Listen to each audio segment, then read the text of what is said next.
एक महामारी आई,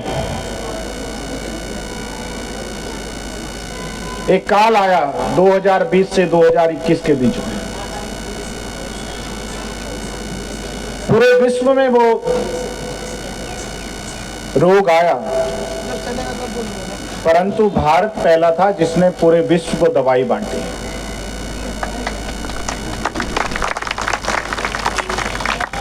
और आज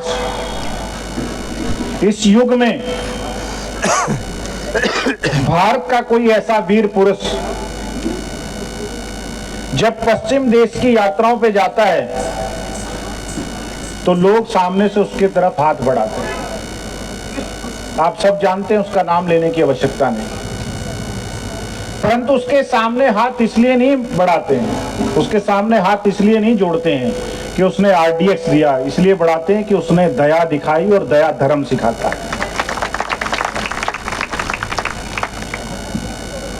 तो आज की आने वाली पीढ़ी जो हमारे बाद है,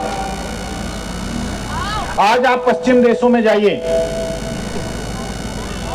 तो अरबों रुपए खर्च कर रहे हैं वो लोग फैमिली ट्री जानने के लिए कि हमारी वंशावली क्या है। गुरुजी कितनी सुंदर बात बताइए। आज हमारे कौन पूर्वज थे, परंतु हम जिस देश में रह रहे हैं वहां करोड़ों रुपए खर्चने की जरूरत नहीं है। वहां आप गंगा के तीरे जाइए, आप गंगा के किनारे जाइए, एक ऐसा ही बिन वस्त्र के बैठा हुआ पंडित आपकी 7 या 8 या 10-15 पीढ़ी बता सकता है। वो बता सकता है कि आपके दादा परदादा इस घाट पे आए थे, उनका ये नाम है। ये हमारे यहां धर्म की व्यवस्था है। आज वो बच्चे जो लॉजिक ढूंढते हैं हर बार, कहते हैं भैया इसमें क्या लॉजिक है, मंदिर में माथा क्यों टेकूं, दूसरों को प्रणाम क्यों करूं, दूसरों को आदर क्यों दूं। कभी ऐसा कानून नहीं आएगा जो आपको यह बता पाएगा कि किसी को प्रणाम करना जरूरी है। ये आपको सिखाना पड़ेगा, और ये कोई बाहर से भी नहीं सीखेगा। कोई यूनिवर्सिटी नहीं बताएगी उसको कि हनुमान चालीसा का पाठ इस प्रकार से होता है।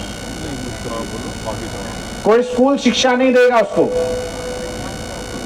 कि रामायण किसने लिखी है।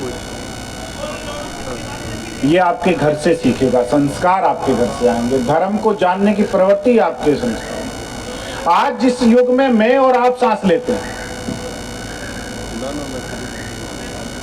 वहां की जो युवा पीढ़ी है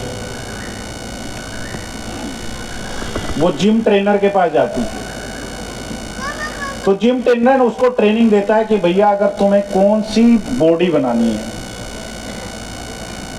तुम्हें हाथ मोटा करना है तो ये एक्सरसाइज है, तुम्हें पैर मोटा करना है तो ये एक्सरसाइज है। परंतु उसे ये नहीं बता पाते कि जीवन किस प्रकार से जीना है। ये आप और हम बताएं। आज के दिन में वो मिल सकते हैं कि बैंक में कौन से बैंक में बढ़िया खाता खुलवाने से बढ़िया ब्याज मिलता है, ये बहुत सारे लोग बताते हैं। कोई व्यक्ति ये भी बता देगा कि इस लॉकर में, इस बैंक में लॉकर खोलिए, इसमें लॉकर में जो सारा पैसा है, धन है, ज्वेलरी है, ये सब सेफ है। परंतु कोई आपको जीवन में आज के दिन ये नहीं बता पाएगा कि जीवन में मन की बात किससे की। वो चल रहा है, गौरवशाली था इतिहास हमारा, भविष्य भी महान है, पर शर्ते हम उसे संभालें जो वर्तमान है। हमारे गौरव में कोई कमी नहीं, हमारे भविष्य में कोई संशय नहीं है, क्योंकि जिस प्रकार से हम चल रहे हैं, जिस प्रकार से हम आगे बढ़ रहे हैं, भविष्य हम उस अंधे व्यक्ति को भी दिखाई देता है, और हम लोगों के तो आंख है। कोई फर्क नहीं पड़ता कि आपको संस्कृत आती है कि नहीं आती है, परंतु इससे फर्क पड़ता है कि आपको संस्कार हैं कि नहीं। कोई फर्क नहीं पड़ता कि आप योगी हैं, परंतु इस बात से बहुत सारा फर्क पड़ता है कि आप उपयोगी हैं कि नहीं हैं। कोई फर्क नहीं पड़ता कि आप वेद पढ़े हैं कि नहीं पढ़े हैं, परंतु इस बात से फर्क जरूर पड़ेगा कि आप वेदना पढ़ना जानते हैं।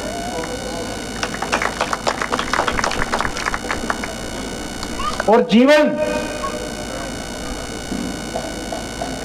केवल आपके घर से, केवल आपके परिवार से नहीं बनेगा। हमारे यहां कहा गया सर्वे भवन्तु सुखिनः, ये गीत केवल हमारे में। पहला मंत्र देव हो शांति अंतरिक्ष गुम शांति पृथ्वी शांति रापा शांति रोक दे, यह हमारा है। हमारा यहां यह है कि हमने कभी भी, हमारे यहां कोई ग्रंथ होगा, कोई पुस्तक होगी, तो कभी नहीं बताया कि हमें मानो, हमें पढ़ो। परंतु हमारे जो ऋषि मुनि हैं, हमारे जो तपस्वी हैं, जो साधक है, उन्होंने लिख के गया है कि दूसरे को भी कैसे आप जीने दें, दूसरे की स्वतंत्रता का भी आप कैसे ख्याल रखें, ये हमारी जीवन शैली है। बेटा प्रकृति किस प्रकार से स्वच्छ हो, हमारे यहां पीपल को जल देने की प्रथा की गई। हमारे यहां सूर्य को अर्घ दिया गया सुबह, एक लोटे से सूर्य को कोई फर्क नहीं पड़ता, परंतु उसमें वो संस्कार उत्पन्न हो, ये हम में फर्क पड़ता है। हमारे यहां हर घर में तुलसी का वृक्ष है। हमारे यहां वो माता और भगनी, भले ही आप गांव से शहर में उठ के आ गए हो, भले ही वो शहर के किसी बड़े इलाके में जहां बहुत महंगा घर है वहां आपने घर ले लिया हो, तब भी वो किसी गमले में एक हरी मिर्च का पौधा उगाया हुआ मिल सकता है। ये हमारे पूर्वजों के संस्कार है। और आज हम खोज रहे हैं दूसरे की तरफ। एक सन्यासी बाबा किसी नगरी में आए हुए थे, तो उपदेश दे रहे थे कि भैया प्रकृति का ध्यान रखो, अपनों का ध्यान रखो। भारत में आप किस प्रकार से रह सकते हैं, अपनी नागरिकता का ख्याल रखो। किस प्रकार से आप दूसरे को बढ़ा सकते हैं, अपने परिवार के, अपने सगे संबंधी रिश्तेदारों का, इसका ध्यान रखो। अपने धर्म का ध्यान रखो, अपने परिवार का ध्यान रखो। तो किसी से कुछ लेते नहीं थे। 2 दिन यहां प्रवचन किए, फिर आगे चले गए। तो उनके पास एक पोटली थी। पोटली में सोने की बहुत सारी गिनियां रखते थे, तो किसी से मांगना ना पड़े, तो इसलिए वो सुबह ही अपनी एक पोटली से गिन्नी निकालते थे और किसी को दे देते। तो भैया इससे दूध ले आना, इससे घी ले आना, इससे शहद ले आना, इससे शक्कर ले आना, इससे चाय बनेगी। तो कुछ लोग स्वेच्छा से देना भी चाहते हैं, जिस प्रकार से अभी आपने मंच पे देखा कि फल अर्पित किए जाते हैं, घी अर्पित किया जाता है, श्रद्धा अर्पित की जाती है। तो हर रोज वो जब वो अपनी उस पोटली से गिन्नी निकालता था, तो उस नगरी में एक लालची पुरुष भी रहता। तो उस लालची के मन में आया कि ये जो महात्मा है, ये तो बहुत अवस्था वाला है, बहुत बुजुर्ग है, और जो इसकी पोटली में दिख रहा है कि इसमें गिनियां बहुत है, तो किसको देगा? इसका तो कोई उत्तराधिकारी भी नहीं है। तो क्यों ना मैं इसका शिष्य बनूं और इससे सारी पोटली ले लूं। परंतु ये महात्मा है, इससे प्रीति तो हो नहीं सकती, प्रेम तो इसमें जागृत होगा नहीं मेरे लिए। वो कब होगा? जब इससे संबंध होगा। तो उस महात्मा को उसने कहा कि महाराज मैं आपका शिष्य बनना चाहता हूं। तो उसने कहा भैया आप तो गृहस्थ हो, और गृहस्थ जैसा कोई धर्म नहीं है, क्योंकि गृहस्थों के लिए कहा गया है, गृहस्थी प्रार्थना करते हैं कि दाता इतना दीजिए जामे कुटुंब समाए, मैं भी भूखा ना रहूं और मेरा साधु भूखा ना रहे। ये हमारे गीत, हमारी परंपरा है। पहली रोटी गाय को दी जाती थी, आखिरी रोटी कुत्ते को दी जाती थी।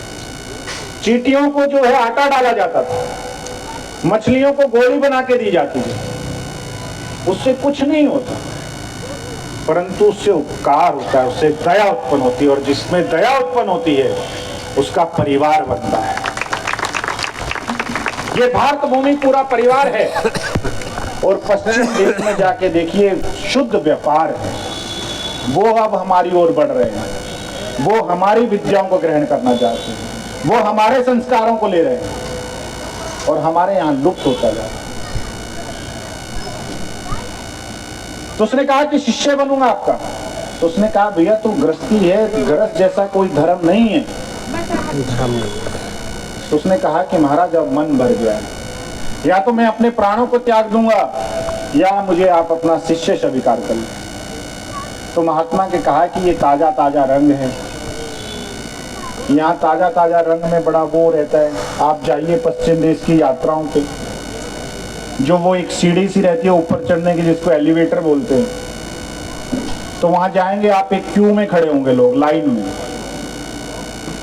वहां कहना नहीं पड़ता किसी को। और हमारे यहाँ जाइए, 4 दोस्त मिलके जो है ना पूरे को हिर लेंगे, बुजुर्ग आदमी को भी आगे नहीं चढ़ने। तो उसने कहा कि नया नया रंग है, 2 दिन बाद उतर जाएगा, समझा दूंगा, समझा के घर वापसी करा दूंगा। तो आगे नगरी में चले गए। तो रात भर जब वो महात्मा सो जाता था, तो वो जो भक्त है, जो शिष्य बना है, वो उसकी पोटली ढूंढता रहता था। 2 दिन हो गया नहीं मिली, 3 दिन हो गया नहीं मिली। तो उसके मन में जागरूकता आई, और उसने कहा कि जो ये महात्मा है, जो ये साधक है, जो ये तपस्वी है, ये अंतर्यामी है, ये मेरे मन को पड़ गया और मुझे इससे छल नहीं करना चाहिए। तो एक दिन सुबह उठा, पैरों के हाथ लगाता है, पैर स्पर्श करता है, चरण स्पर्श करता है, और कहता है कि महाराज मैं वापस जा रहा हूं। तो महात्मा जी कहते हैं कि क्या हुआ? क्योंकि महात्मा जी का तो मन था कि 4-5 दिन साथ में रहेगा, उसके बाद समझाऊंगा, उसके बाद बताऊंगा, फिर ये घर जाएगा। तो उसने कहा नहीं महाराज, मैं घर के बिना नहीं रह सकता। तो बोला ये तो बहुत अच्छी बात है। तो उसके निर्मल मन को देख के, निश्चल मन को देख के कहता महाराज मैं आपका दोषी भी। कहता ऐसा तो तुमने कोई अपराध नहीं किया, ऐसा क्या दोष कर दिया आपने? कहता महाराज लालचवश आपके पास आया, परंतु अब मैं समझ गया हूं आप बड़े अंतर्यामी, आप बड़े तपस्वी हैं। तो कहते हैं क्या देखा तुमने तपस्या में मेरी? कहता महाराज ये रात में ये पोटली आप गायब कर देते हैं, सुबह आपके हाथ में होती है और आप मुझे गिन्नी दे देते हैं। जी कितनी अच्छी सुंदर बात बताई है। सुनिए दोस्तों, 3 दिन तक ढूंढता रहा और ये पोटली मुझे नहीं मिली। तो उसने कहा कहाँ कहाँ ढूंढा तुमने? कहता महाराज छोटा ही तो कमरा है, आपका सिराना देख लेता था, आपका जो कुर्ता पहना वो देख लेता था, आपका बैग चेक कर लेता था, आपके बेड के नीचे देख लेता था, आपकी अलमारी में देख लेता था। तो वो महात्मा उसको थप्पड़ मारते हैं, कहने लगे तुम मूर्ख। तो कहता महाराज क्यों? कहने लगा तुम सब जगह खोज लेते थे, अपना सिराना उठा के देखते, कभी मैं उसके नीचे रख के सोता था। मैं सोचता था बुजुर्ग आदमी है, बीमारियां बहुत है, पता नहीं कब चला जाऊं, और ये मेरे भरोसे आ गया है, तो कम से कम इसको तो ये धन मिल जाए। तो उसी प्रकार से जो वस्तुएं हैं वो हमारे सिराने रखी हैं और हम खोज दूसरों के सिराने रहे। हम भी जीवन में उसी प्रकार से मिलते हैं। तो समाज से परिवार बनता है, परिवार से समाज बनता है, और समाज से देश बनता है। तो ये 5 नियम जब आप अपने जीवन में लागू कर लेंगे तो इस भारत को विश्व गुरु होने से कोई नहीं रोक सकता। और एक समय था कि भारत सोने की चिड़िया थी और कुछ लोग आए और उसको लूट कर ले गए, परंतु आज इस युग में ये भारत सोने की चिड़िया नहीं है, भारत सोने का शेर है, जिसकी तरफ लूटने की छोड़ो देख नहीं सकता कड़वी नजर से, क्योंकि ये भारत अब दहाड़ता भी है और देखता भी है। तो हम तो छोटे से ब्रह्मचारी हैं, हमारे गीत एक ही हैं, सर्वे भवन्तु सुखिनः, सर्वे सन्तु निरामया, सर्वे भद्राणि पश्यन्तु, मां कश्चित् दुःखभाग् भवेत्। भारत माता की जय भारत माता की जय वंदे मातरम वंदे मातरम जय श्री राम। जय श्री राम। अभी महाराज जी का प्रवचन हमने सुना।